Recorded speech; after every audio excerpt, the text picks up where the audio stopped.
இன்னைக்கு பாத்தீங்கன்னா ஒரு சிஸ்டர் அவங்க சன்னு வந்து லித்திகேஷ்க்கு வந்து பர்த்டே விஷ் பண்ண சொன்னாங்க. ஃபர்ஸ்ட் அதை விஷ் பண்ணிடுறோம். ஹாப்பி பர்த்டே தம்பி. அடுத்து பாத்தீங்கன்னா ஃப்ரெண்ட்ஸ், நான் வந்து அம்மா ஊருக்கு வந்திருக்கேன்னு சொன்னல, அங்க வந்து ஒரு டிஃப்ரெண்டான சாக்லேட்லாம் பார்த்து அதை வாங்கினேன். இந்த பசங்களாம் திருன்னு முடிக்காங்க, ஏன்னா அவங்களுக்குலாம் தெரியாது. இப்பதான் நான் ஓப்பன் பண்ணி காமிக்க போறேன். நான் வந்த உடனே வீடியோ எடுத்துட்டு தான் காமிப்பேன்ட்டு, அதனால தான் அப்படியே பார்த்துட்டு இருக்காங்க. பாத்தீங்களா ஃப்ரெண்ட்ஸ், 90s சாக்லேட் யாருக்கெல்லாம் பிடிக்குது? இது ஃபுல்லாமே 90s சாக்லேட். எப்படி இருக்கு பாருங்க, டிஃப்ரெண்டா இருக்கு பாருங்க. இது வந்து நம்ம புளிப்பு சாக்லேட் சொல்லுவாங்களா, அதை வந்து இப்படி ஸ்பூன்ல வச்சு வச்சிருக்காங்க. அதுக்கப்புறம் இந்த பெப்சி சொல்லுவாங்களா ஜூஸ், அது ஒன்னே தப்பி போச்சு வச்சு.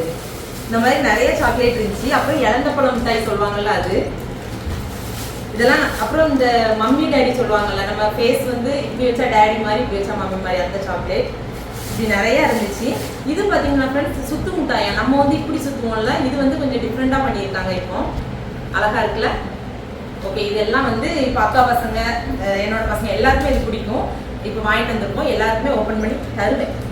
அங்கே பாரு, அவங்களையும் கொஞ்சம் பாருங்க, நீயும் அவங்களையும் கொஞ்சம் பாருங்க. ஓகே ஃப்ரெண்ட், யாருக்கெல்லாம் 90s மிட்டாய் பிடிக்கும் அப்படின்னு மறக்காம கமெண்ட்ல சொல்லுங்க. வீடியோ பிடிச்சா லைக் பண்ணுங்க. பாய்.